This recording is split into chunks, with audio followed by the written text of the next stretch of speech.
I'm just starting this channel just to sort of review some of the kits I've been getting so that you don't have to spend your money because I've already spent mine. I don't think I'm a beginner knitter, but I just love these kits because, Wool and the Gang, We Are Knitters, they all just have really fabulous marketing. Looks great on Instagram and everything. So I was really, really keen to try this kit out, which is the kind of magic socks. I thought, what a cute print. So I bought the 3-in-1 because they were having a sale around Black Friday. And these were the ones that I grabbed straight away. So these are not my first socks. So I've done socks in the past, but I did a different kind of heel.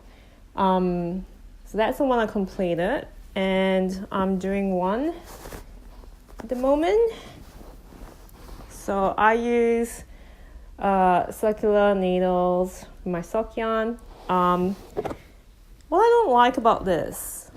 Okay, so my other heel I've been doing was the traditional Eye of the Partridge. So top down, and then I do the normal, slip one, knit one, Eye of the Partridge.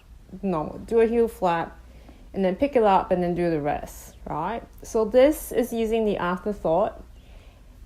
And I like the fact that you could do it really quickly because I use circular needles. I use the circular sock needles from Chalgu, and then I could do it really quickly. So I was on the plane going to Singapore, and I think I was like 2 hours in. I already reached this part, so I had to put the waist yarn on. I didn't have scissors or anything, so I couldn't continue. And then this part during the foot was really easy. What I don't like is, maybe it was me because I didn't know how to do it properly, but I'm getting a hole right here. So maybe I'm not picking up the stitch properly. So if you have any tips on doing that, just let me know below. I'm not keen on this. I'm not keen on this heel. I don't know. It's not. But love the pattern. Love everything about these socks, like the stripes, the little dot things at the top, and how it's self-striping. I love the color combination as well. I really love this one. And the other one I got was, I can't remember which colorway this is. That one. The other thing I don't like is I have a size Australian 7 foot. So the pattern says, I followed the pattern completely. This was kind of too long for me. And being self-striping, you can't really make adjustments. I don't know. I shortened a little bit. Like, I don't think I made additional rows around here. I probably won't do that. So if you have a smaller foot, which I don't think I have such a small foot. If you have a smaller foot than me, which is, I think I'm UK 4 or 5, you're going to have trouble with this because you cannot sort of make adjustments. Unlike, if you're using other yarn, because it's all made so that you just follow it completely. That's kind of my issue with that. So will I buy this again? I probably won't. I'll probably just end up buying, say, normal sock yarn from Regia. So these were Wool and the Gang, but it's made by Regia. So they sell these, which is like the perfect ones, separately, and not Wool and the Gang branded. They might not be as cute in the sense that you're not going to get the leopard print, leopard spots and the stripes, but they do have the variegated self-striping yarn, which I think I quite enjoy making because you want to quickly go through it and see what the next color comes up as. And also because I'm not sure if you can change the heel, but maybe I'm not that experienced and I haven't done any other Afterthought type of heel, so I don't think I particularly like this. It was also quite loose for me on my legs. It was a fun knit.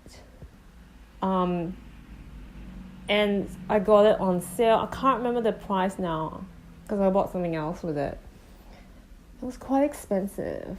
One in the Gang does do free shipping to Australia if you spend over, I think it was $80. So it's still quite a lot. And the shipping was very slow. And when it gets to Australia, they use couriers, please. It took like a month before I got anywhere. I think I received my order. They said that a shipment was actually damaged. So I thought mine was damaged, but it showed up in my office. It was kind of annoying in that sense. But I guess it was the Christmas rush. I'm not sure. That's what impacted, because I bought from One in the Gang before and it was not such an issue. So let me know what else you want to see in terms of kits or yarns or what you're making. I'm still going with this because sock knitting is kind of like, it's quite mindless for me, especially this part when I'm just doing the tube.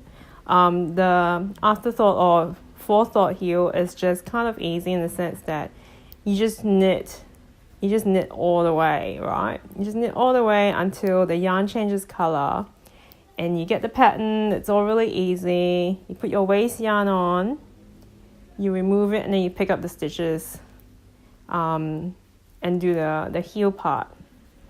So in a way, it's really quick. And then because it's a small project, I can take it on the train with me. I can take it anywhere with me. It's small and I can pick it up. And does anyone else find this really annoying? Like you have the heel part just dangling there. That sort of annoyed me.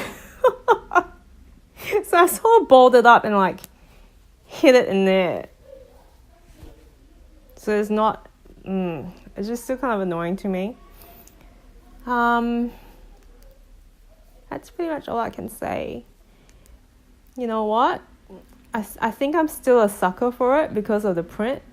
If you have a bigger foot, you're not going to have a problem with the pattern. Otherwise, I thought it was just a bit too big. Just a bit too big, too loose for my foot to what I'm used to. Maybe because I've made socks before, but they were not for me. They were for my husband. So I just didn't know. Maybe knitted socks are just a bit bigger. Let me know what you think, or if you tried this before, and what you're making, and then I'll give you updates on what else I have, what projects I have, what whips I have as well. And I have a lot to say about other projects that I've done. So check back in, like and subscribe, because this is a new channel. Love to see you here. Let me know what you're doing.